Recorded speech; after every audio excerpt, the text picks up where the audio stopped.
Salam əziz dostlar, yoldaşlar, hər birinizi xoş gördük. Bugün sizlə çox maraqlı, çox istifadə olunan, demək olar ki, bütün imtahanlarda rastımıza çıxır da. Həm 9-ların buraxılışında, həm 11-lərin buraxılışında, blokunda, ümumiyyətlə bütün sınaq imtahanlarında da bu 10 sualın cavabı, ekranda gördüyünüz bu 10 sualın cavabı bizə lazım olur. İndi biz nə edəcəyik? Bir ədəd götürəcəyik. Yəqin ki, başa düşdünüz ki, artıq bu natural ədədlər mövzusuna aiddir. Bir ədəd götürəcəm mən. Həmin ədəddə bu 10 dənə sualın cavabını tapacağam. Sonra sizə bir tapşırıq verəcəm, bir ədəd verəcəm. Siz də çalışın ki, siz də bu 10 sualın cavabını eyni qaydada mən necə eləmişəm, siz də elə tapın və bunu şərh bölməsinə yazın, sonra yoxlayaq. Səhvləriniz varsa mən sizə düzəliş verəcəm.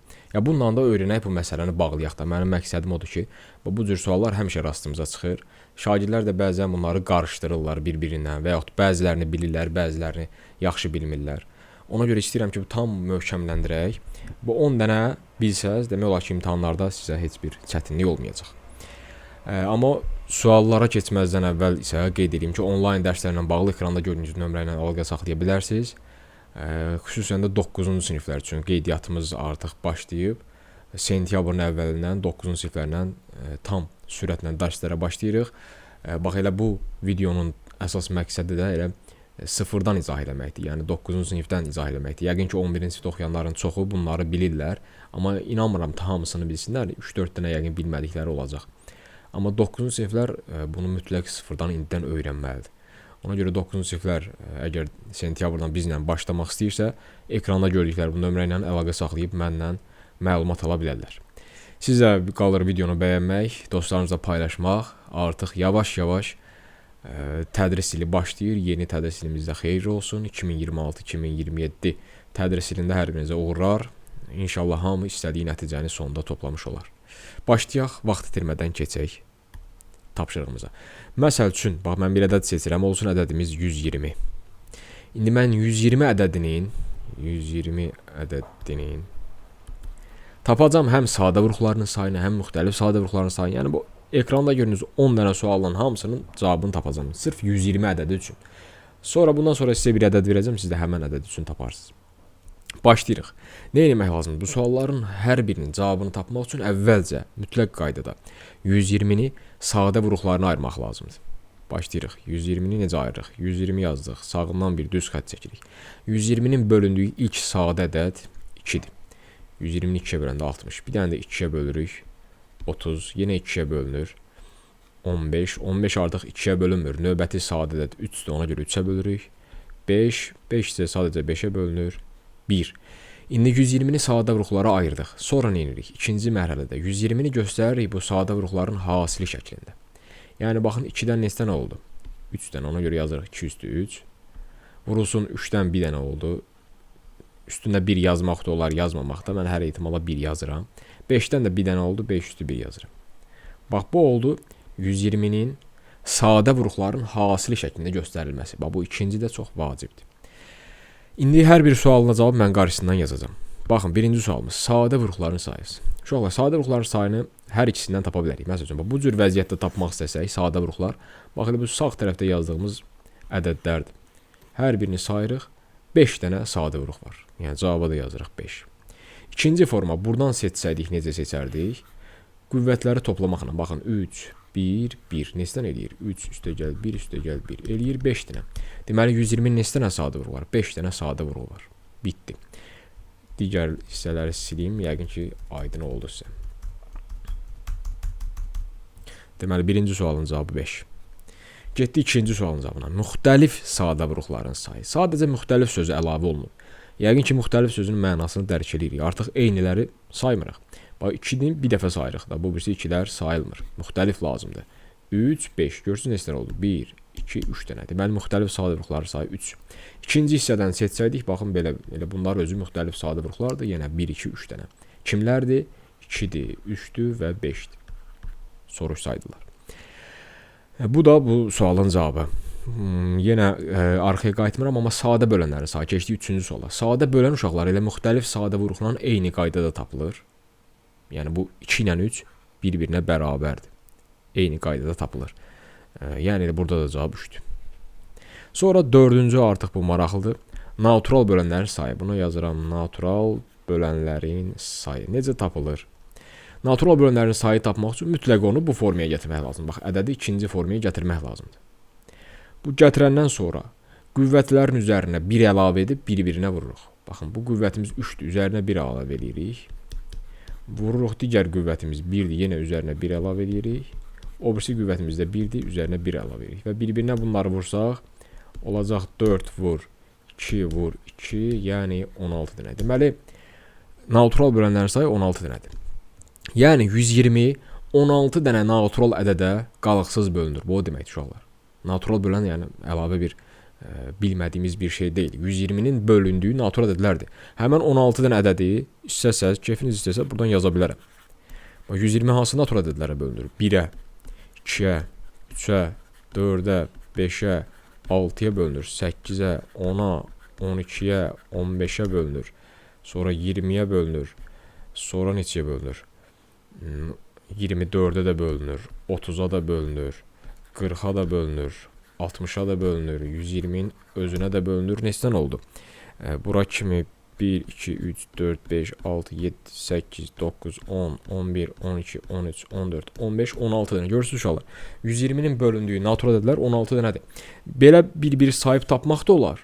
Amma bu cür qüvvət formasına gətirəndən sonra belə qüvvətlərin üzərinə 1 əlavə edib bir-birinə vursanız, bu 16-nı daha tez tapa bilərsiniz. Çünki ikinci variant, yəni bir saymaq çox da əlverişli deyil də. 120 biraz balaca ədəddir. Gələn dəfə sizə desələr 5250-nin natural bölənlərinin sayını tap, bu cür üsul artıq çətin olacaq. Ona görə birinci qaydanı öyrənmək lazımdır. Sadə vuruqlara ayırırıq, sonra mütləq sadə vuruqların hasili şəklində. Bax, bura 1 yazım. Bu sadə vuruqlara ayrılışdır. İkinci isə sadə vuruqların hasili şəklində göstəririk. Sonra qüvvətlərin üzərinə 1 əlavə edib bir-birinə vururuq. Bu qədər rahat. Bu da oldu natural bölənlərin sayının tapılması. Sonra gəlir tam bölənlərinin sayının tapılması. Bir dənə bir şey qeyd eləmək yadımdan çıxıb bura uşaqlar. Mürəkkəb bölənlərin sayının tapılmasını qeyd eləmək yadımdan çıxıb. Mürəkkəb bölənlərin sayı. O necə tapılır? Sadə bölən bilirik uşaqlar. Sadə ədədlə mürəkkəb ədədin yəqin ki fərqini bilirsiniz. Sadə ədəd nədir? Yalnız 1-ə və özünə bölünən. Mürəkkəb ədəd nədir? 1-ə və özündən başqa kiməsə də bölünsün, artıq olur mu mürəkkəb? Və yaxud 2 və daha çox böləni varsa, artıq bu mürəkkəb bölən sayılır. Mürəkkəb ədəd sayılır. 120-nin mürəkkəb bölənlərin sayını necə tapa bilərik? Baxın, 120-nin bütün natural bölənlərini aşağıda görürsünüz, 16 dənənin hamısını. Bax, bunun içindən sadələr hansıdır? 2-dir, 3-dür, 5-dir. Bunlar sadə ədədlərdir. Bax, elə sadə bölənlərin sayını ona görə biz 3 yazmışdıq. Yerdə qalanlar, amma yerdə qalan kimlə? 1-dən başqa. Çünki 1 nə sadə ədəddir, nə də mürəkkəb. 1-i çıxırıq, bir də sadələri çıxırıq. Yerdə qalanlar bu 4, 6, 8, 10. Bunlar hamısı olur mürəkkəb bölən. Yəni uşaqlar, mürəkkəb bölənlərin sayını tapmaq üçün natural bölənlərin sayından çıxırıq.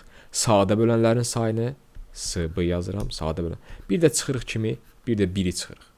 Onda biz mürəkkəb bölənlərin sayını tapmış olarıq. Yəni bizim misal üçün mürəkkəb bölənlərin sayı 16-dan çıxırıq. Sadələr, yəni 3 dənə sadə var idi, bir dənə də 1-i çıxırıq. Yerdə qalır 12 dənə mürəkkəb bölən. Onlar da kimlərdir? Bax, bunlardır. 4-dür, 6, 8, 10, 12, 15. Bunlar bizim mürəkkəb bölənlərimizdir, yəni axıra qədər hamısı.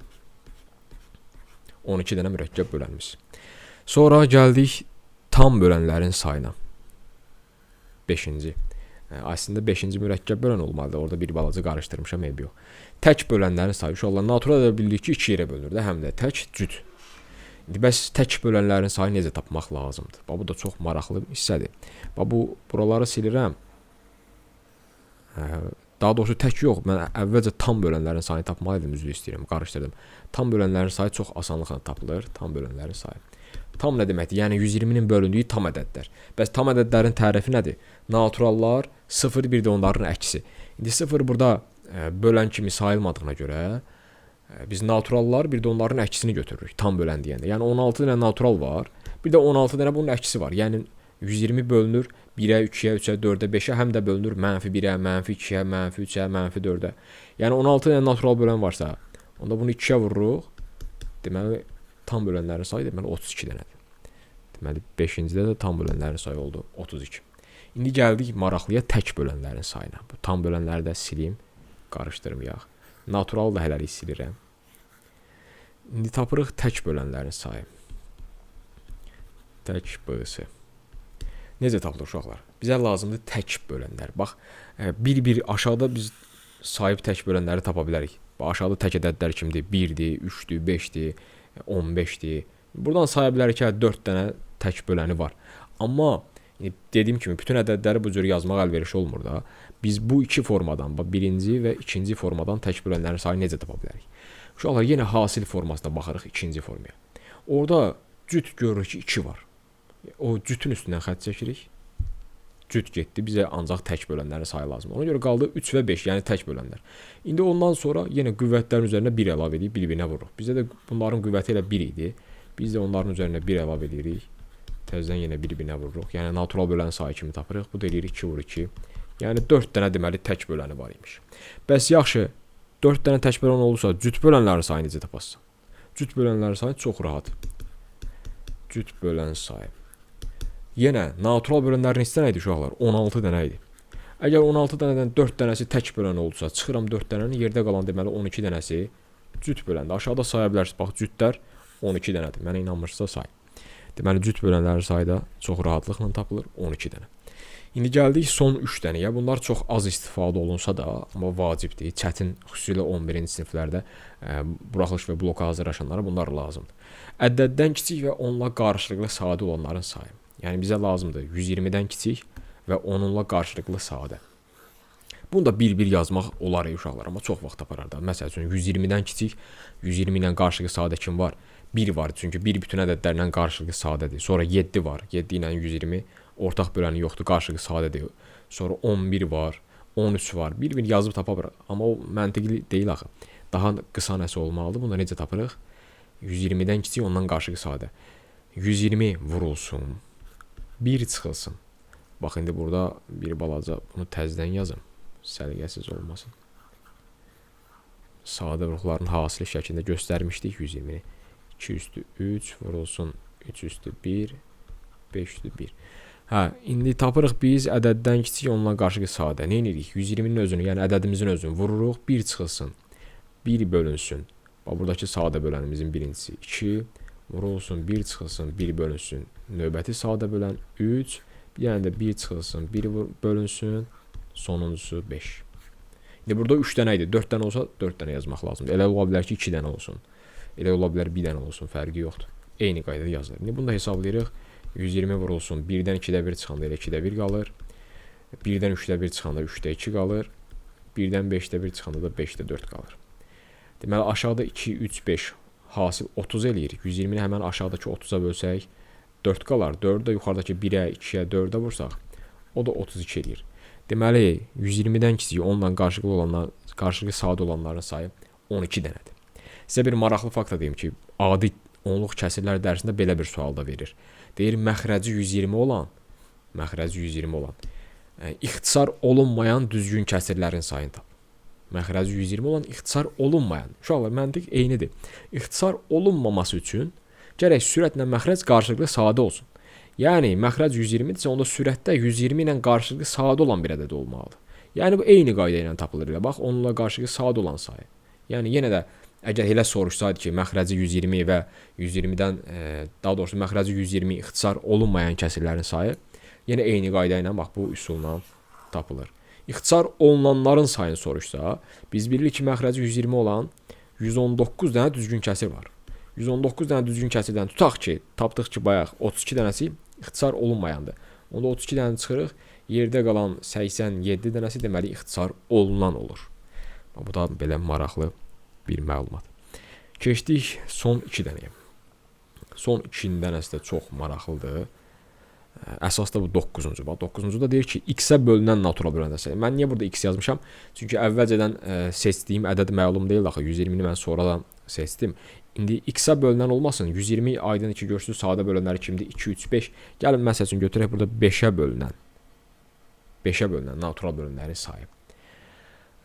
Necə tapırıq uşaqlar? 5-ə bölünənlərin sayını. Yenə bax, bu ikinci formadan. Onu təzədən bir də yazıram. Bax, bu formadan tapılır. Bax, buradan tapmalıyıq. 5-ə bölünən natural bölünənlərin sayını deyirsə, deməli, mütləq orada 5 iştirak eləməlidir. 5 mütləq iştirak eləməlidir. Amma digərləri iştirak eləməyə də bilər. Eləsə lap yaxşı, eləməyə də bilər. Onda bu say necə tapılır? Bu saya bir fi desək, Yunan əlifbasının hərfidir. Necə tapa bilərik? Yenə natural bölənləri necə tapdıq uşaqlar? Qüvvətlərin üzərinə 1 əlavə edib bir-birinə vururduq ha. Eyni qaydada yazırıq. Bizə lazımdır 5-ə bölən. Ona görə 5-in altından xətt çəkirəm. İndi 3-dürsə 3-ün üstünə 1 gəlirik, vururuq. Burada da qüvvət 1-dirsə 1-in üstünə 1 gəlirik, vururuq. Amma bizə 5-ə bölünən natural bölən deyirsə, daha 5-in qüvvətinin üzərinə 1 gəlmir. Elə sadəcə nədirsə 5-in qüvvəti, həmən ona da vururuq. Bu da eləyir 4 vur 2, 8 dənə. Bunun əslində məntiqi var. İndi mən yaxşı olardı ki, əgər bu video yaxşı bəyənilsə, bunun səbəbini də sizə izah eləyərdim ki, niyə natural bölənlərin sayını tapanda qüvvətlərin üzərinə 1 gəlib bir-birinə vururuq? Niyə bunu edirik? Yəni bu əzbər qayda deyil, axı bunun bir riyaziyyatsa bunun bir məntiqi izahı olmalıdır. Amma təəssüf ki, bu dimin proqramı elədir ki, biz izaha, isbata çox vaxt ayıra bilmirik, yoxsa imtahana vaxtında çatdıra bilmərik.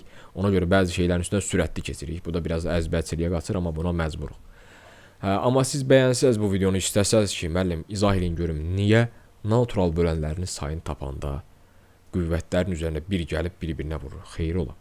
Mən də bunu izah edərəm sizə böyük məmnuniyyətlə. Amma hələlik belə yadınızda saxlayaq. Deməli, 5-ə bölünən natural bölənlərin sayı neçə dənəymiş? 8 dənəymiş.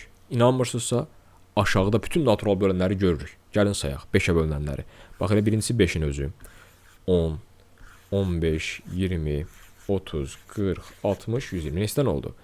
1, 2, 3, 4, 5, 6, 7, 8. Görürsünüz? 5-ə bölünən 8 dənə natural bölən çıxdı. Biz onsuz da heç aşağıdakını yazmasaydıq da bu düsturla tapa bilərdik. Məsəl üçün 5-ə bölünən deməsəydi, 2-ə bölünən desəydi, artıq onda 2-nin qüvvətinə dəyməyəcəkdik. Yəni 3 olduğu kimi saxlayırıq, digərlərinin üstünə 1 əlavə edib bir-birinə vurardıq. Yəni məntiq budur. İnanıram ki, başa sala bildim. Bunları silim. Sonuncuya gələk. Sonuncu da çox maraqlıdır. Sonuncuda bizdən uşaqlar natural bölənlərin, bunun cavabını yazaq bura, 8 oldu bunun cavabı. İndi natural bölənlərin cəmini tapırıq. Natural bölənləri yenə deyirəm, aşağıda yazmışıq onsuz da. Ya 1, 2, 3, 4, 5, 120. Bunların cəmini deyirsə, otur topla da kalkulyatorla. Amma bəlkə başqa bir ədəd verdi. Onu sən bütün natural bölənlərini yaza bilmədin. Onda məcbursan düsturu, qaydanı biləsən. Yenə bu düsturunda, bu qaydanın da izahı, isbatı var. Yenə də əgər maraqlıdsa, elə mən bayaqki dediyim qayda ilə həmən qaydanı da elə bir yerdə, bir videoda izah edərəm. Amma indi artıq o izahı, isbatı verməyəcəm. Birbaşa düsturla deyəcəm. Natural bölənlərin cəm. Cəm uşaqlar riyaziyyatda çox vaxt elə S hərfi ilə işarə olunur. İngilis dilində də bu sum deməkdir, yəni cəm sözü. Elə rus dilində də eşitmisiniz yəqin summa. Toplam, cəm yəni. Bu cəmi S hərfi ilə işarə etsək necə tapılır uşaqlar? Yenə bu formadan tapılır. Natural, daha doğrusu sadə vuruqların hasili formasında, yəni ikinci formada. Neyinirik həmən cəmi tapanda? Götürürük, burada 2 üstü 3 yazıb. Biz onun qüvvətini bir dəfə artırırıq, yəni eləyirik 2 üstü 4. Sonra çıxırıq 1-i, bölürük 1-də 2 çıx 1-ə. Bu da həndəsi silsiləyə oxşuyur. Yəqin ki, söhbəti tutdunuz. Sonra vururuq, növbəti neçə gəlir? Deməli, 3 üstü 1 var. Onun qüvvətini bir dənə artırırıq. 3 üstü 2 çıx 1 böl 3 çıx 1. Vurulsun, 5 üstü 1 gəlirsə, yenə biz onun qüvvətini artırırıq. 5 üstü 2 çıx 1 bölünsün 5 çıx 1. Bu bizə natural bölənlərin cəmini verər. Gəlin hesablayaq. 2 üstü 4, 16, çıx 1, 15. Aşağıda da 2 çıx 1, 1 eləyir. 15-i ilə 1-ə böləndə 1 qalacaq. Vurulsun. 3 üstü 2, 9, çıx 1, 8. Aşağıda da eləyir 2. 8-də 2-yə bölsək 4. Vurulsun. 5-in kvadratı 25, çıx 1, 24. Aşağıda da 5, çıx 1, 4. 24, 4-ə bölsək 6. Aşağıdakıları vururuq bir-birinə. 15-i 4-ə 60, 60-ı da 6-ya vursaq 360. Deməli, bu natural bölənlərin, bax aşağıdakı bu natural bölənləri görürsünüz. Bunların cəmi neçə eləyirmiş? 360 eləyirmiş. Bu da çox maraqlı bir düsturdur. Yenə deyirəm, həndəsi silsilə ilə isbat olunur bu düstur. Belə uşaqlar, əslində burada 10 oldu, 10 dənə qayda var, amma biz 11 dənə sualın cavabını tapdıq. Mürəkkəb bölənlərin sayını da yadınızdadırsa tapdıq. Necə elədik? Natural bölənlərin sayından sadə bölənləri çıxdıq, bir də 1-i çıxdıq. Çünki 1 də nə sadə, nə mürəkkəb. Onda yerdə qaldı mürəkkəblər. Bundan başqa da yenə bu cür deməli sadə vuruqlara ayrılışa aid suallar var. Məsəl üçün natural bölənlərin hasilinin tapılması var. Başqa cür suallar da var. Amma ən vacibi bu 10-11 dənə idi. Ümid edirəm ki, bunların hamısını sizə izah edə bildim. Sonda isə bu ekranı təmizləyim. Yəqin ki, sizin yadınıza qaldı. Qalmasa bir daha da videoya baxarsınız. İndi mənim sizə tapşırığım budur ki, siz də götürün 180 ədədinin həmin o bayaqçı yazdığım hara getdi o bayaqçılar? Bayaqçıları sildik getdilər. Eyb yox. 120 ədədinin siz indi videonu arxaya çəkib taparsınız da. 120 ədədinin həmin 10 dənə sualına cavab verərsiniz. Sadə vuruşların sayı, müxtəlif sadə vuruş, natural bölən, cəm falan. Özünüz yəni bu cür 1-2 dənə ədəd üzərində məşq eləsəz, mən sizi inandırıram ki, bu heç vaxt sizin yadınızdan çıxmaz. Və bu cür suallar çünki il boyu sınağa gedəsiniz, orada rastlaşasınız. Mənim dərsimə qoşulasınız, mənim sınaqlarımda rastlaşasınız. İmtahana gedəsiniz, imtahanda rastlaşasınız. Yəni hər yerdə bu cür suallarla rastlaşasınız. Ona görə də bu videoyla məncə tam bu söhbəti bağlamaq olar. Özünüz də 1-2 dənə dediyim kimi götürün belə ədəd və bütün bu deyilənlərin cavabını tapın və şərh bölməsində də qeyd eləyin, orada yoxlayaq, müzakirə eləyək və mən də yoxlayım görüm nə qədər öyrədici ola bildim. Belə uşaqlar, çalışdım ki, bugün sizə imtahanlarda ən çox rast gəlinən mövzulardan birinə izahını verim. Ümid edirəm ki, sizin üçün faydalı oldu. Növbəti videoların davamı üçün videonu bəyənməyi, kanala abunə olmağı unutmayın. Sağ olun, salamat qalın.